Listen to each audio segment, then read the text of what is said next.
बिस्मिल्लाहिर्रहमानिर्रहीम अस्सलामुअलैकुम। दी Urdu Islamic teacher channel में खुश आमदीद। आज मैं आपके लिए कमाई में इजाफ़े का एक नहायती ख़ास वजीफ़ा लेकर हाज़िर हुआ हूँ। ये वजीफ़ा मेरी उन बहनों और भाइयों के लिए है जो कहीं पर जॉब करते हैं, नौकरी कर रहे हैं और उनकी तनख्वाह नहीं बढ़ रही है और वो ये चाहते हैं कि उनकी आमदनी में इजाफ़ा हो जाए और उनकी जो तनख्वाह है वो बढ़ना शुरू हो जाए। तो वो आज का ये अमल कर ले। यकीन कीजिए, अगर आप थोड़े पैसे कमा रहे हैं तो ये अमल अगर आप कर लेते हैं तो यकीन कीजिए इंशाअल्लाह ताला अल्लाह पाक आपके रिज़्क़ में इतनी ज़्यादा कुशादगी अता कर देंगे कि आप थोड़े दिन ये अमल करके आप देखेंगे कि आपकी जो तनख्वाह है, जो आपकी आमदनी है, उसमें बहुत ज़्यादा तेज़ी के साथ इजाफ़ा होना शुरू हो जाएगा। ये अमल जिसने भी किया है अल्लाह पाक ने उसे कामयाबी अता की है।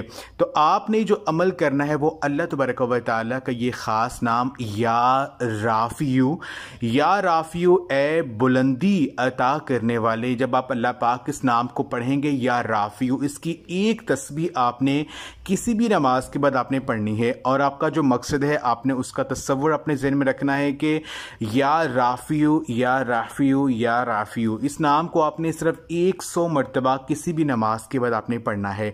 अगर आप इस अमल को करने का रोज़ाना एक मामूल बना लेते हैं, रोज़ाना करते हैं, तो यकीन कीजिए आप देखेंगे कि आपकी जो आमदनी है, जो आपके हालात हैं, वो बेहतर होना शुरू हो जाएंगे और उनमें बेहतरीन वुसअत जो है वो अल्लाह पाक अता कर देंगे। तो ये अमल जिसने भी किया है अल्लाह पाक ने उसे कामयाबी ज़रूर अता की। तो ये अमल आप लाजमी करें और इस वीडियो को आप लाजमी शेयर भी करें। जज़ाकल्लाह।